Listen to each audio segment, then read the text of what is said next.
당신이 어디를 향해 가든지라는 제목으로 말씀 함께 나누기 원합니다. 누가복음 24장 13절에서 24절 본문이 좀 길어요. 제가 봉독하도록 하겠습니다. 그날에 그들 중 둘이 예루살렘에서 25리 되는 엠마오라 하는 마을로 가면서 이 모든 된 일을 서로 이야기하더라. 그들이 서로 이야기하며 문의할 때에 예수께서 가까이 이르러 그들과 동행하시나 그들의 눈이 가리어져서 그인 줄 알아보지 못하거늘 예수께서 이르시되 너희가 길 가면서 서로 주고받고 하는 이야기가 무엇이냐 하시니 두 사람이 슬픈 빛을 띠고 머물러 서더라. 그 한 사람인 글로바라 하는 자가 대답하여 이르되 당신이 예루살렘에 체류하면서도 요즘 거기서 된 일을 혼자만 알지 못하느냐. 이르시되 무슨 일이냐. 이르되 나사렛 예수의 일이니 그는 하나님과 모든 백성 앞에서 말과 일에 능하신 선지자이거늘 우리 대지사장들과 관리들이 사형 판결에 넘겨주어 십자가에 못 박았느니라. 우리는 이 사람이 이스라엘을 속량할 자라고 바랐노라. 이뿐 아니라 이 일이 일어난 지가 사흘째요. 또한 우리 중에 어떤 여자들이 우리로 놀라게 하였으니 이는 그들이 새벽에 무덤에 갔다가 그의 시체는 보지 못하고 와서 그가 살아나셨다 하는 천사들의 나타남을 보았다 함이라. 또 우리와 함께 한 자 중에 두어 사람이 무덤에 가 과연 여자들이 말한 바와 같음을 보았으나 예수는 보지 못하였느니라 하거늘. 아멘. 오늘은 저와 함께 성경 공부를 좀 하도록 하겠습니다. 먼저 역사적 배경을 제 말로 좀 설명을 먼저 드릴게요. 학자들이 하면은 예수님은 금요일 오후 3시경에 십자가에서 마지막 숨을 거두십니다. 그리고 3일 후, 즉 주일 새벽 일찍 부활하십니다. 여인들이 무덤에 찾아가서 봤더니 무덤에 돌이 옮겨져 있고 그 안에 예수님의 시신이 없는 거예요. 그래서 급히 달려와 제자들에게 이 소식을 알립니다. 그랬더니 베드로와 요한이 급히 달려갔어. 봤더니 진짜 무덤 안에 예수님이 없으시고 세마포만 있는 거예요. 그 소식이, 그 소문이 퍼졌겠죠. 그 중에 예수님의 제자 2명이 가까이 있는 엠마오라는 마을을 향해 가고 있었는데 부활하신 예수님이 돌연히 그들 앞에 나타나신 거예요. 그런데 이 두 제자들이 부활하신 예수님을 알아보지를 못합니다. 예수님이 그 두 제자와 함께 걸어가시면서 모세에 대해서, 선지자들에 대해서, 특히 메시아에 관한 이런 많은 예언들을 친절하게 설명을 쭉 해주십니다. 식사 시간이 되어서 빵을 떼어 나눠줄 때 비로소 두 제자들이 눈이 열려 부활하신 예수님을 알아봅니다. 그 순간 예수님은 거기서 또 사라지십니다. 이 두 제자가 급하게 예루살렘으로 다시 돌아가서 11 제자가 모여있는 그 장소에 가요 그들과 합류를 합니다. 그 순간 예수님이 다시 그 제자들 앞에 공개적으로 나타나십니다. 그리고 그들 앞에서 생선 한 조각을 드십니다. 이게 배경이에요. 역사적 배경입니다. 자, 이제 오늘 본문에 우리가 몇 가지의 질문을 좀 던져보도록 하겠습니다. 먼저 17절. 17절에 보니까 두 사람이 슬픈 빛을 띠고 머물러 서더라 이렇게 나와 있어요. 여러분, 왜 이 두 제자가 슬퍼했을까요? 본문에 보니까 그들은 분명히 예수님이 부활하셨다는 소식을 들었다고 기록되어 있어요. 아니, 스승인 예수님이 죽었다가 부활하셨으면 그 소문을 듣고 기뻐해야 하는데 이들은 왜 슬퍼했을까? 20몇 년 전에 저희 아버님, 미국에 사시는 저희 아버님이 큰 심장 수술을 하셨어요.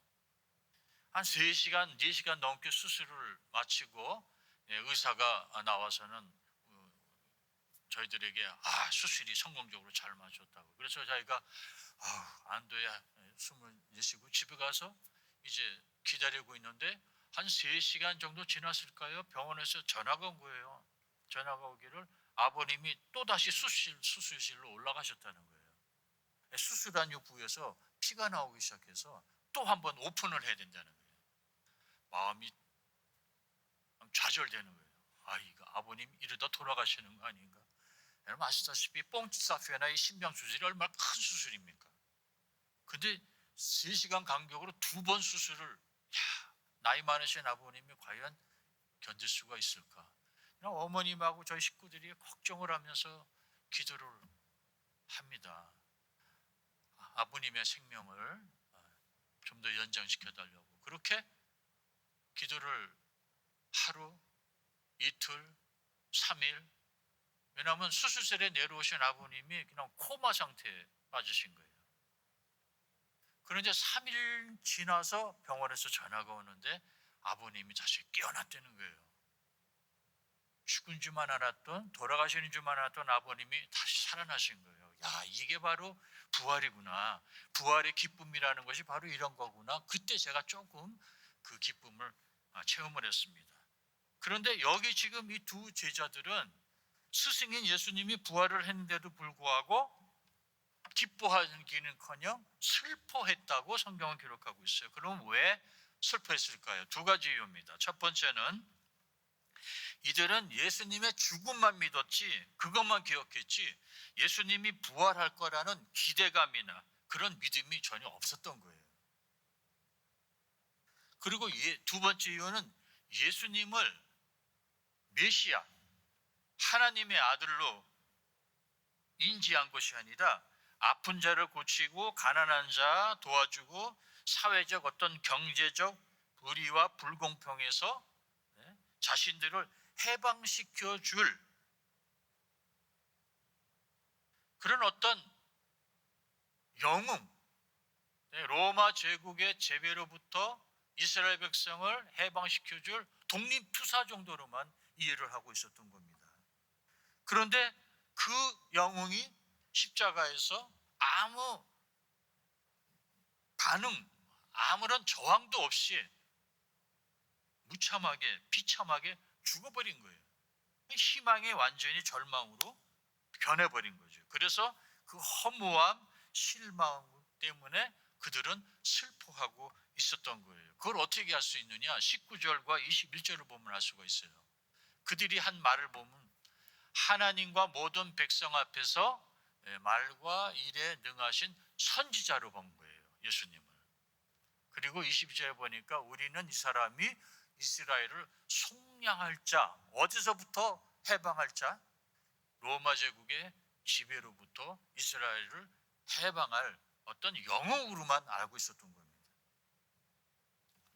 그래서 엠마오로 가던 이 두 제자는 예수님을 하나님의 아들을, 이스라엘 백성을 죄에서 구원하여 주실 메시아가 아니라 그저 또 한 명의 선지자로 보았던 겁니다. 자, 그 선지자가 십자가에 달려 죽었으니 그들의 희망은 이제 산산조각이 난 거예요. 그래서 이 두 사람이 10절에 보니까 슬픈 빛을 띠고 머물러 섰다라고 기록이 되어 있습니다.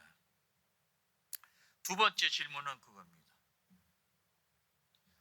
왜 누가복음을 쓴 의사 누가는 두 제자 중에 한 명의 이름을 밝혔을까? 거기 이름 보니까 글로바라고 나와 있죠. 글로바. 누가복음 18장에 그 한 사람인 글로바라 하는 자가 있다. 아니, 이름을 밝힐 바에는 둘 다 이름을 밝히지 왜 한 사람만 밝혔을까? 몇 가지 이유가 있을 거예요. 우선 우리가 생각해 볼 수 있는 거는 성경에 이렇게 이런 누구의 이름을 밝힐 때는 그 어떤 역사적인 그 신빙성을 좀 더 강화시키기 위해서, 강조하기 위해서 이렇게 이름들을 밝혀요. 그래서 사람의 이름, 인물의 이름 또는 어떤 지역의 이름을 이렇게 밝히죠. 또 한 가지 이유는 이 글로바라는 인물이 그 당시 이 기독교인들에게는 어느 정도 알려져 있는 인물이었기에 누가가 자신 있게 글로바를 언급하지 않았을까? 이게 또 하나의 가설입니다. 왜냐하면 요한복음에도 이 글로바라는 이름이 나와요. 요한복음에 보니까 예수의 십자가 곁에 그 어머니와 이모와 글로바의 아내 마리아 그리고 막달라 마리아가 거기 있었다는 거예요. 그러니까 예수님이 십자가에서 돌아가시는 그 장소에 직접 목격을 한 사람 중에 하나가 글로바의 아내 마리아였는데, 그렇다면은 글로바도 우리가 상상해 보건대 글로바도 아주 십자가 가까이 밑에서 있지는 않았지만 어느 정도 좀 거리를 두고 그래도 십자가에서 돌아가시는 예수님의 그 모습을 목격한 증인이 아니었겠는가, 추측해 볼 수 있는 것이죠. 그러므로 누가복음에도 그리고 요한복음에도 언급된 이 글로바는 그 당시 사람들이 다 알만한 그런 인물이 아니었겠는가, 그렇게 한번 추측을 해볼 수가 있습니다.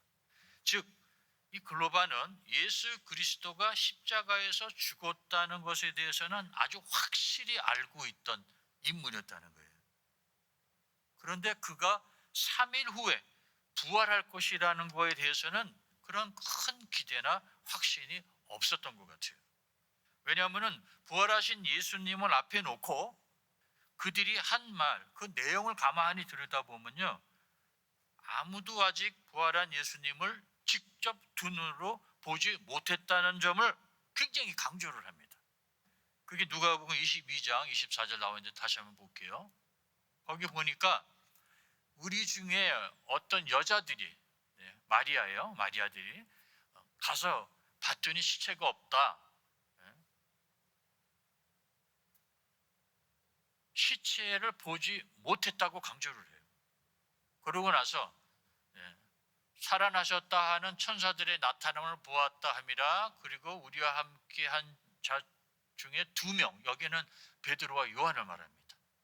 그들이 무덤에 뛰어간 거예요. 가서 봤더니 그들도 역시 예수는 보지 못했다는 거예요. 그러니까 이 두 제자는 무엇을 지금 강조하고 있냐면은, 예수가 십자가에서 금요일 오후 3시쯤에 죽은 거는 우리가 확실히 봤기 때문에 이거는 팩트다. 그러나 예수님이 부활했다는 것은 아무도 아직까지 보지를 못했으니 이것이 진짜인지, 이게 사실인지, 이게 그냥 소문인지 페이크 뉴스인지 장담할 수가 없다는 거예요. 그러므로 지금까지 확실한 것은 예수님이 십자가에서 달려 죽었다는 것이요, 그건 우리가 직접 두 눈으로 목격한 확실한 사건이기에 장담할 수 있어. 그러나 부활하신 예수님은 아직 아무도 못 봤으니 그것에 대해서는 우리가 할 말이 없다는 것이죠. 자, 여기서 제자들의 입장 말고 예수님의 입장에서 이 광경을 한번 우리가 상상해 보자고요. 여러분 생각해 보세요. 예수님이 얼마나 황당하겠습니까? 제자들 앞에 나타났는데 제자들이 예수님을 알아보지를 못한 거예요, 여러분. 예수님이 이 느끼셨을 것 같은 이 황당함, 저도 좀 공감이 갑니다. 왜냐하면 저도 이와 비슷한 상황을 한번 당한 적이 있어요. 제가 LA 갔을 때인데 주일이 돼서 어디 가서 예배를 드릴까 생각하다가 제가 아는 목사님이 목회하는 교회 가서 예배를 드리기로 하고 가서 예배를 드렸어요. 예배를 드리고 가서 서프라이즈 하려고 미리 알리지 않고 예배 다 드리고, 이제 목사님이 저 입구에서 이제 나오시는 성도님들 한 분 한 분 악수할 때 저도 그 줄에 서서 그 목사님 앞에 섰어요. 그 목사님하고 저는 어렸을 때부터 아는 사이입니다. 그래서 제가 그냥 웃으면서 아유 목사님 안녕하십니까 손을 내밀었는데 그 목사님이 저를 못 알아보시는 거예요. 그 목사님이 누구시냐면 지난주에 와서 설교하신 박형은 목사님이세요. 형 동생 하면서 지내는 사이였는데, 물론 뭐 제 모습이 좀 변할 수도 있겠죠. 이마가 좀 넓어지고, 그래서 그런데 제가 미리 알리지 않고 갔기 때문에 전혀 상상을 못한 거죠. 그리고 그 당시 그 교회가 굉장히 좀 시끄러웠어요. 목사님이 신경 쓸 일이 많았던 것 같아요. 그냥 평범한 성도가 오늘 예배 드리고 가는가 하고 저하고 그냥 악수 인사를 하더니 그 다음 성도 악수할 준비를 하고 계신 거예요. 약간 좀 황당하더라고요. 그래서 제가 나라고 얘기하려고다가 그냥 모른 척하고 나왔어요. 목사님 아직 모르세요. 말하지 마세요. 그냥 우리끼리 비밀입니다. 괜히 그러면 미안해하시니까. 어떻게 나를 못 알아볼 수가 있냐고요. 예수님이 그런 마음을, 그런 심정이 아니었을까 생각해봐요. 나랑 함께한 그도 제자인데, 글로바라는 제자는 어느 정도 모든 사람이 알고 있는 그런 제자였던 것 같은데 어떻게 예수님을 몰라봤냐고요. 왜 몰라봤다고 성경은 기록하고 있죠? 10절에 보니 그들의 눈이 가리어져서 그인 줄 알아보지 못했다라고 기록하고 있어요. 왜 못 알아봤을까? 몰라본 이유가 부활하신 예수님의 형태가 너무 변해서 그랬을까? 그럴 수도 있어요. 왜냐하면 막달라 마리아도 처음 부활하신 예수님을 만나봤을 때 예수님인지 몰라봤어요.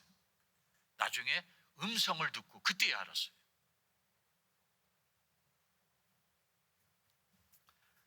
근데 어떻게 이 두 제자들은 부활하신 예수님을 몰라봤냐고요. 그런데 사실 이건 남 얘기할 필요가 없어요. 저는요, 제 아버지를 못 알아본 적이 있어요. 아까 다시 수술로 돌아갑니다. 수술, 두 번째 수술을 마치고 이제 중환자실에 아버님이 가셨어요. 근데 가정에서 제가 의사니까 형들이 네가 들어가 봐라. 그래서 중환실에 들어갔어요. 제 기억으로는 그때 한 15명 정도 이렇게 병상이 있었던 것 같아요. 한 바퀴 삑 돌았는데 제가 제 아버지를 발견을 못한 거예요. 우리 아버지 어디 가셨어? 분명히 이 중환자실로 왔다고 돼 있는데. 나중에 이름표를 보고 제가 알았어요. 왜냐하면 두 번의 큰 수술을 받으시면서 아버님이 너무 부어 계셨던 거예요. 몸이. 제가 못 알아봤어요. 아버님. 그렇게 못 알아볼 수도 있어요. 그런데 만약에 그게 유일한 이유였다면은 누가복음을 쓴 누가는 분명히 그 이유를 밝혔을 거예요. 부활하신 예수님의 형태가 너무 변했기 때문에 제자들이 알아보지를 못했다. 그렇게 기록해 놨을 텐데 누가는 정확히 여기에서 기록한 게 두 제자들의 눈이 가려져서 예수 그리스도를 알아보지 못했다는 거예요. 그러므로 문제는 변한 예수님의 모습이 아니라 마음이 변한, 기대치도 못한, 부활하신 예수님을 기대하지도 못했던, 믿지 않았던 두 제자들에게 문제가 있었다는 것을 누가는 여기서 밝히고 있습니다. 인간은 보고 싶은 것만 본다는 말이 있죠. 그게 무슨 의미입니까? 사람들은 이런 객관적인 현실보다 자기의 어떤 기대, 자기의 감정, 기분, 믿음, 이런 선입견에 맞는 정보만 선택해서 인식하고 또 해석하는 경향이 있다는 거예요. 이거를 심리학에서는 선택적 지각이라고 하죠. 이 두 제자는요, 자신들의 희망과 기대와 집착이 하나도 이루어지지 않고 수포로 돌아가자 너무 실망하고 좌절하고 슬퍼하느라 부활하신 주님이 바로 앞에 나타나셨는데도 불구하고 자신들의 감정에만 도취되어 있었기 때문에 주님을 알아보지 못한 거예요. 우리가요, 어떤 것에 정신이 팔려 있으면요, 집채만한 코끼리가 우리 앞에 있어도 인지를 못합니다. 그 우리 인간이에요.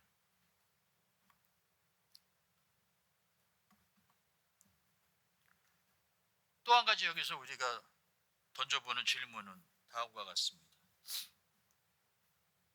이 두 제자도 예루살렘에 있었던 것 같아요. 그리고 예수님이 부활했다는 소식을 분명히 들었어요. 본문이 그거를 증명해 주고 있습니다. 예수님이 부활했다는 소문을 듣고도 그들은 엠마오를 향해 떠났다는 거예요. 이거 이상하지 않습니까? 이게 무엇을 의미합니까? 아니, 예수님이 부활했다는 소식을 접했으면은 엠마오로 가다가도 다시 돌아가서 예루살렘에 가서 진짜 이게 진짜 부활하셨는지, 이게 소문인지 진짜인지 아니 확인 정도는 해야 되는 거 아닙니까? 여자들이 예수님이 계신 무덤에 가서 시체가 없어졌다, 사라졌다, 그 소식을 들었을 때 베드로와 요한은요 급하게 달려갔다고 성경에 기록되어 있어요. 그걸 확인하기 위해서. 근데 이 두 제자는요 그 소문을 듣고도, 그 소식을 접하고도 예루살렘에 남아 있었던 것이 아니라 엠마오라는 다른 마을을 향해서 가고 있었다는 거예요. 호기심도 없었나? 최소한의 호기심이 있었다면은 궁금해서라도 다시 예루살렘에 돌아가던가, 최소한 여러분, 최소한 믿음이 없으면 의리라도 있어야 될 거 아닙니까? 연대감이라도 있어서. 예? 예수님이 3일 후에 부활하셨다 그렇게 예언을 하셨다면 최소한 금요일, 토요일, 일요일, 아직까지는 주일이 아니에요. 그때는 일요일이라고 부르면 돼요. 일요일 밤 12시까지는 최소한 예루살렘에 남아 있었어야 되는 거 아닙니까? 진짜 예수님의 제자였다면. 그런데도 불구하고 이들이 엠마오로 가던 시간을 대충 이렇게 짐작해 보면요, 일요일 오후였어요.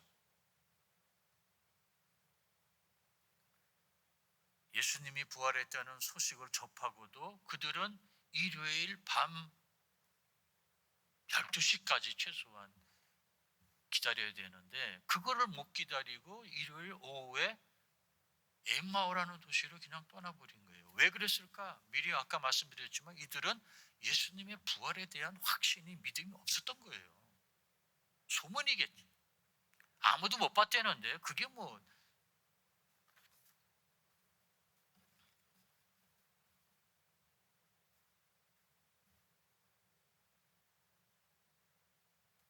또 한 가지 질문해 보겠습니다. 왜 저자 누가는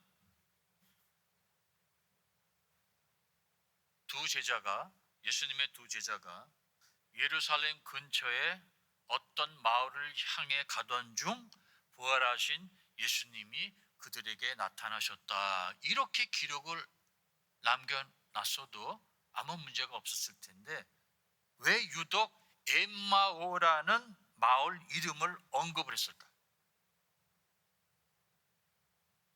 아까 제가 말씀드린 대로 성경에는 고유 명사를 언급함으로써 그 역사적 신빙성을 더 강조하기 위해서 그리했을 수 있어요. 그렇죠? 그런데 혹시 다른 이유가 있는 것은 아닌가? 그래서 저도 호기심에 엠마오라는 단어의 뜻이 혹시 있나 한번 찾아봤어요. 여러분 아시다시피 성경에 나오는 고유 명사, 어떤 인물의 이름이나 장소의 이름은요 그 스토리하고 어느 정도 연관성이 있어요. 그래서 엠마오라는 단어를 찾아봤더니 엠마오는 헬라어, 그러니까 좀 그리스 발음으로 히브리 언어를 나타내는 명사래요. 뜻이 뭐냐? 뜻이 따뜻한 물이랍니다. 따뜻한 물. 좀 더 구체적으로 말씀드리자면 온천을 의미한답니다. 온천. 만약 이 엠마오라는 이름을 누가가 고의적으로 기록을 해놨는데 그 이유가 혹시 엠마오가 온천이기 때문에 기록을 해놨다고 우리가 만약에 가정해 본다면은 이 두 제자는 지금 예수님이 금요일 날 십자가에서 죽으시고 부활했다는 소식을 듣고도 슬퍼하면서 온천을 향해 간 거예요.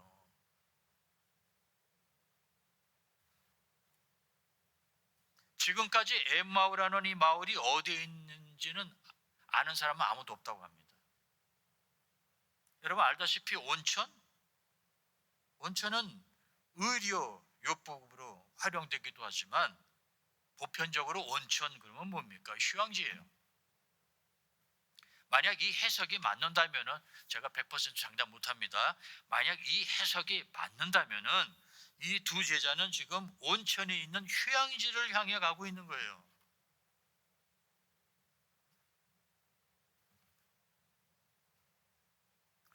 십자가에서 아무런 저항도 하지 못하고 처참하게 죽은 그 예수 그리스도, 이제 모든 것이 다 끝났다고 간주하고 좌절감과 슬픔에 빠진 심신을 달래기 위하여 온천이 있는 엠마오라고 하는 마을로 가고 있었다라고 해석해 볼 수 있다는 겁니다.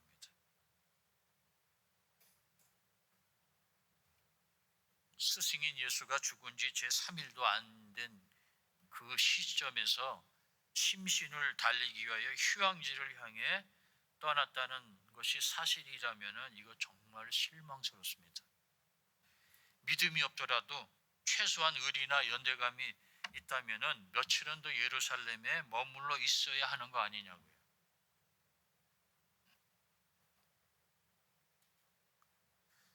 그럼 21세기를 살고 있는 우리는 이 두 사람보다 좀 나은가?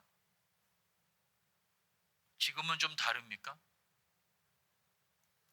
여러분, 세마나 산타, 고난주, 시스타페라 다 파이숑, 예수님이 죽으신 금요일, 그리고 부활주일, 우리는 주님의 고난에 동참하는 의미로 그 고난주만큼은 우리가 좀 절제하면서 성찬식에 참여하고 경건한 모습으로 주일날 교회 예배에 우리가 모여서 그 부활의 기쁨과 믿음을 재확신하는, 그렇죠? 그 은혜와 감사의 시간을 가져야 되는데, 요즘 일부 기독교인들은 고난주간 부활주일은 그저 단순한 긴 공휴일 정도로 여기는 사람들이 있단 말이죠.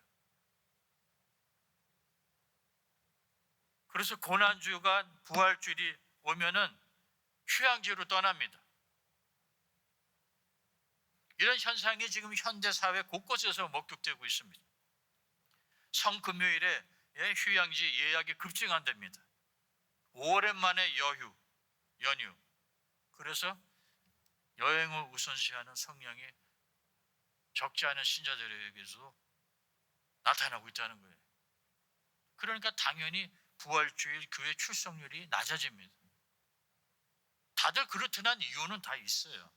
누가복음 14장의 비유 기억나시죠? 어떤 사람이 큰 잔치를 베풀어 손님들을 초청을 했는데 사람들이 핑계를 댑니다. 어떤 사람 나는 밭을 샀음에 아무래도 거기 가봐야 되겠다고. 이게 요즘 말로 하면 뭡니까?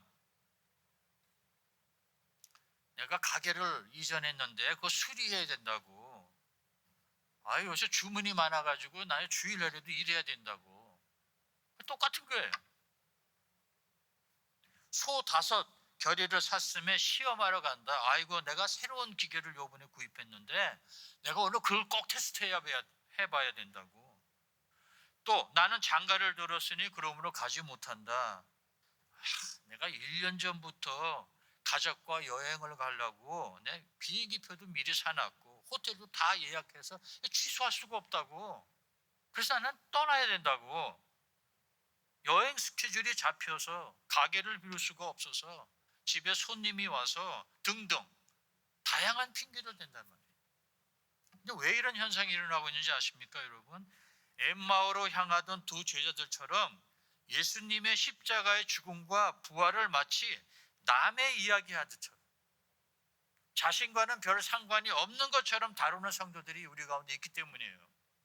나를 위하여 죽으시고 나를 위하여 부활하시고 나에게 부활과 영생을 주시려고 십자가에서 돌아가셨는데, 그래서 생각만 해도 너무 감사한데 감개무량한데 나하고는 아무런 상관이 없는 것처럼, 그럼 누가 죽었나 보네, 부활했다고 그러는데 그게 알게 뭐야.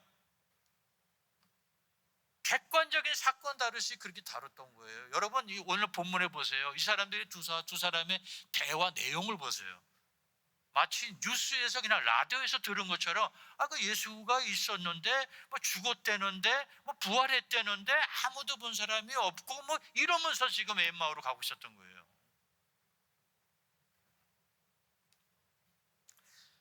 왜 성도님은 부활에 대한 믿음과 희망과 확신이 없으십니까?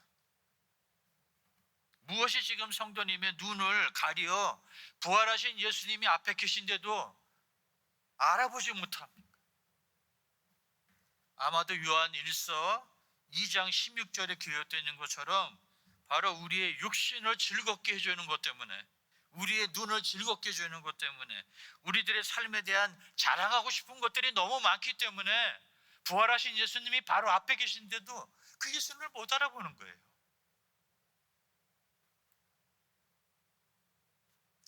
신앙생활 오래 하셨어요. 교회 생활도 오래 하셨어요. 그런데도 아직 부활에 대한 확신이 없고, 그런 분들의 신앙생활을, 이 생활 형태를 가만히 들여다보면요, 세속적인 면이 많이 드러납니다. 위의 것을 찾기보다 아직도 아래 것을 찾는 데 관심이 많아요. 신앙생활의 이 패턴이 굴곡이 심해요. 교회 나왔다가 안 나왔다가, 어떨 때는 열심히 기분대로 봉사하다가 또 기분 나쁘다고 또 시험 들었다고 다 때려치우고, 그래서 어떨 때는 저 사람 정말 예수 믿는 사람 맞아? 의심할 정도로 막 사는 사람들도 있어요. 그러나 성경은 뭐라고 그럽니까? 이 모든 것이 다 일시적이다. 이 세상은 지나가고 사람들이 이 세상에서 그때로 갖고 싶어하는 것들도 다 사라지게 된다. 그러나 하나님의 뜻대로 사는 자는 영원히 살 것이다. 이게 하나님의 말씀인데도 불구하고 우리는 아직도 이 두 눈에 우리를 가리운 것이 너무 많습니다.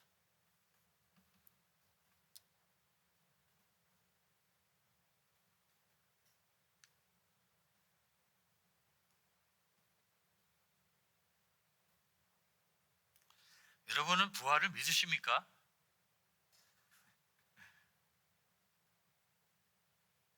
우리가 사도신경을 매주마다 우리가 신앙 고백으로 사용하고 있는데, 그 마지막 줄에 몸이 부활하고 영원히 사는 것을 믿는다고 고백하지 않습니까? 제가 지금 던진 질문, 여러분은 부활이 있다는 것을 믿습니까? 라는 이 질문의 답은요, 지금 성도님의 현재 기분 상태 또는 개인적 견해에 근거하면 안 됩니다. 오직 하나님의 말씀에 근거해야 돼요. 성경에 기록되어 있는 하나님의 약속의 말씀에 근거하여 성도님은 부활의 믿음과 확신을 오늘 꼭 갖고 이 성전을 나가시기를 바랍니다. 로마서 8장 11절에 이렇게 나와 있어요. 함께 읽어보도록 하겠습니다. 시작. 예수님을 죽은 사람들 가운데서 다시 살리신 분의 영이 여러분 안에 살아계시면 여러분 안에 계신 그분의 영으로서 여러분의 죽을 몸도 살리실 겁니다. 성령님이 우리 안에 내어주시기 때문에 그 영의 힘에 의하여 죽을 우리 몸도 다시 살리실 것이다. 그렇게 기록되어 있어요. 빌립보서 3장에 또 나와 있는 말씀 함께 읽겠습니다. 시작. 예수 그리스도께서 우리의 죽을 몸을 변화시키셔서 그분의 영광스러운 몸과 같이 바꾸어 주실 것입니다. 이게 하나님이 하신 약속이에요. 우리도 죽으면은 예수님이 부활하신 것처럼 우리도 부활하고 우리의 형태가 영광스러운 몸으로 바뀌어질 것이다. 이 성경에 나와 있는 이 말씀, 오늘 이 두 구절의 근거에서 여러분은 부활에 대한 확신과 믿음이 있기를 주님의 이름으로 정말 간절히 축원합니다. 엠마오로 가던 두 제자는 이 확신이 없기 때문에 슬퍼했어요. 자, 그런데 데살로니가전서 4장에 보면은 이런 말씀이 또 기록되어 있습니다. 형제 여러분, 나는 여러분이 죽은 자들과 안에서 아무것도 모르는 것을 원하지 않습니다. 그것은 여러분이 아무 소망이 없는 사람들처럼 슬퍼하게 되는 것을 내가 원치 않기 때문이라고 사도 바울이 말하고 있어요. 엠마오로 가던 두 제자처럼 예수님이 부활했는데도 불구하고 그걸 믿지 않았기 때문에 슬퍼했단 말이죠.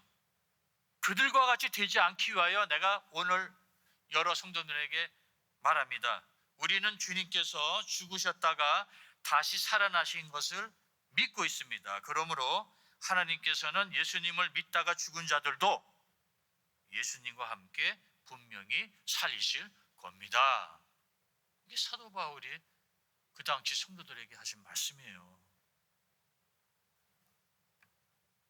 자, 여기까지만 우리가 이 말씀을 연구하고 공부하면요, 기가 죽어요.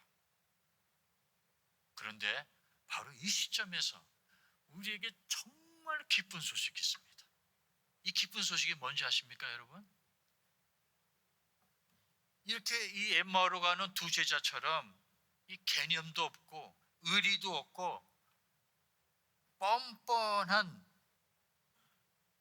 그리고 우리도 그들보다 절대 낫지 않아요. 근데 우리에게 안도감을 느끼게 해주는 정말 놀랍고 기쁜 소식이 있습니다. 그게 뭡니까? 바로 이런 자들에게도 주님은 찾아와 주셨다는 겁니다, 여러분.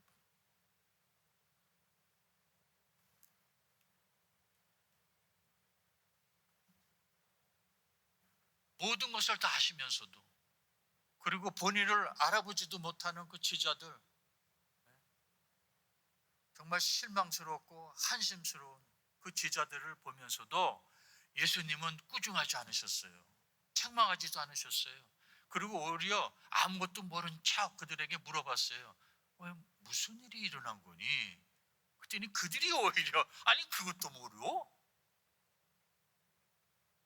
그렇게 한심한 그 두 제자들에게 예수님은 인내를 가지시고 친절하게 성경 말씀을 가르치십니다.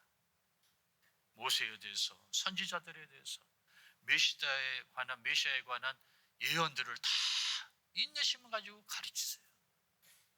끝까지 그들과 함께 하시고 나중에 식사하실 때, 그때서야 예수님을 알아보는 그 시점까지 예수님은 인내심을 가지고 그들과 함께 하셨다는 겁니다.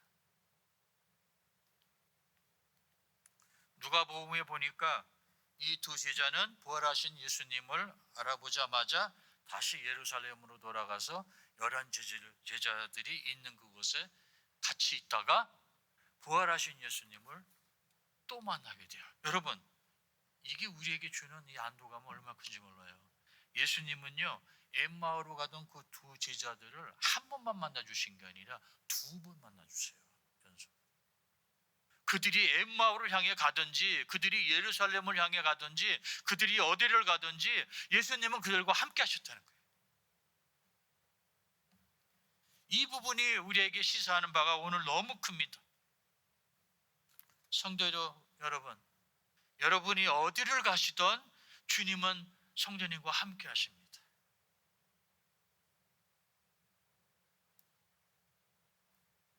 여러분이 이런저런 이유로 눈이 가려워져서 바로 앞에 있는 주님을 알아보지 못할 때도 주님은 우리와 함께 하십니다.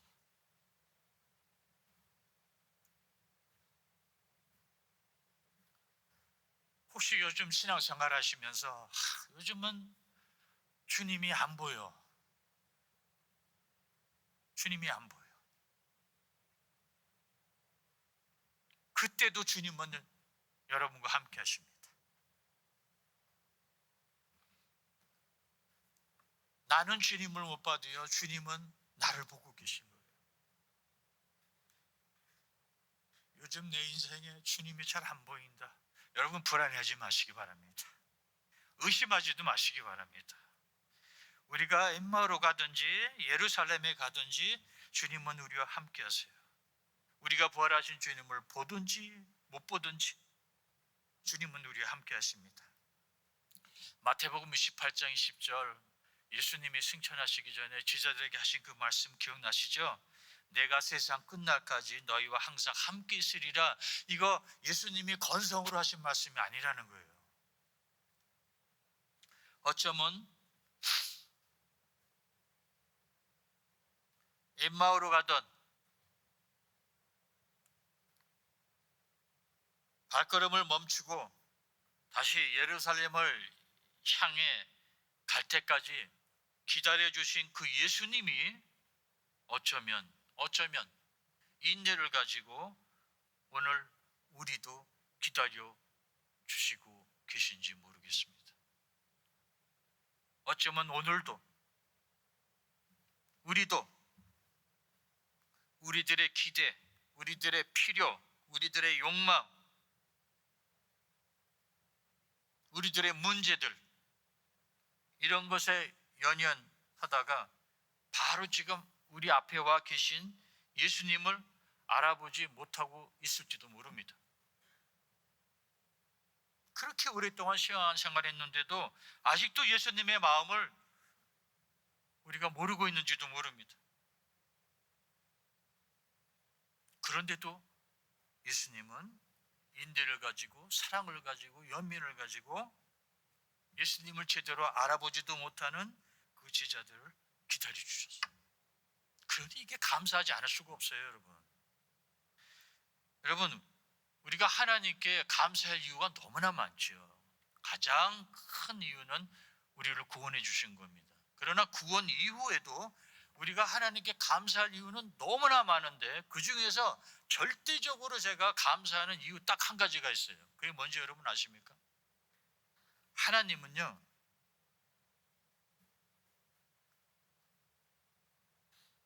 우리에게 최선의 삶을 요구하시면서도 차선의 삶도 용납해 주신다는 사실입니다. 죄를 안 지는 것이 최선이지만 성경에 우리 벌써 공부했죠? 몇 주 전에 혹시 죄를 지거든 이거는 지금 차선입니다. 혹시 죄를 지거든 회개하고 다시 용서를 받고 모든 지저분하고 불의에서부터 깨끗함을 받으라. 하나님은 최선도 용납하지만 우리의 차선도 용납하신다는 거예요. 하나님은 우리를 자비와 관용으로 대하십니다. 그래서 기독교는 오직 최선만을 고집하고 경직되고 그리고 고화된 종교가 아니라 차선도 품어내고 화해, 회복을 추구하는 그런 아주 유연한 생명의 종교라는 거예요. 로마서 5장 8절에 우리가 아직 죄인 되었을 때에 그리스도께서 우리를 사랑하셔서 우리 대신 죽으신 거예요. 여러분, 최선은 우리가 의인이 되는 겁니다. 죄인은 차선이에요. 우리가 차선의 수준에 있을 때도 불구하고 예수님은 우리를 사랑하셔서 우리를 대신해 죽으셨다는 거예요. 여러분, 탕자가 아버지 집에 계속 머물러 있는 것이 최선입니다. 탕자가 아버지의 집을 떠나서 그나마 자기의 잘못을 깨닫고 회개하고 아버지 집으로 다시 돌아온 것은 차선이에요.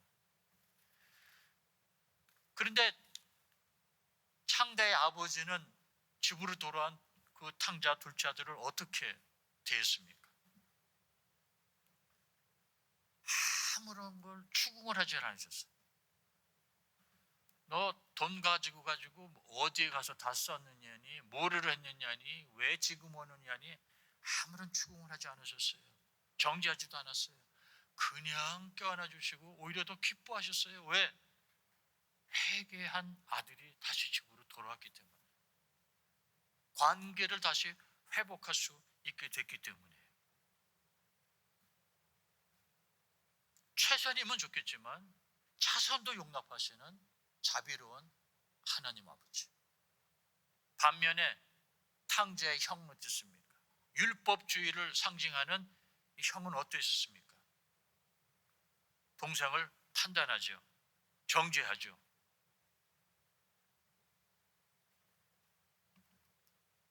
여러분, 이 율법주의자들 입에서 가장 많이 나오는 문장이 뭔지 아십니까, 여러분? 이런 문장이에요. 그러니까 하지 말았어야지. 그러니까 거기 가지 말았어야지. 그러니까 이혼하지 말았어야지. 그러니까 그거 먹지 말았어야지. 계속 비판하고 정죄합니다. 그런데 자비로우신 하나님은요, 추궁하지 않으세요. 물어보지도 않으셨어요. 회개하고 돌아왔다는 그 자체만으로 하나님은 이미 다 용서하시고 다시 우리를 교환해 주십니다. 이게 하나님이세요. 이 사실을 여러분이 아셨다면 기죽지 마시기 바랍니다. 담대하게 오늘 하루를 또 사시기 바랍니다. 주님의 죽음과 부활 덕분에 이렇게 한심한 우리가 감히 하나님께 회개하고 다시 나아갈 수 있게 됐다는 거예요. 그것을 히브리서에 기록되어 있습니다. 그러므로 형제들아, 우리가 예수의 피를 힘입어 우리가 잘나서가 아니에요. 우린 계속 한심한 인간들입니다. 아직 차선, 아니 최악의 길을 걷고 있는 자들입니다.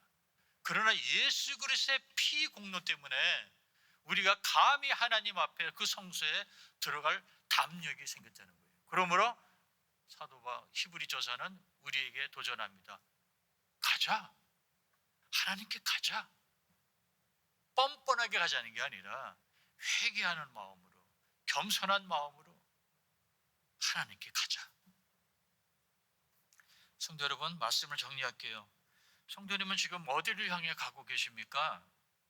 엠마오로 가고 있습니까? 아니면 예루살렘을 향해 돌아가고 계십니까?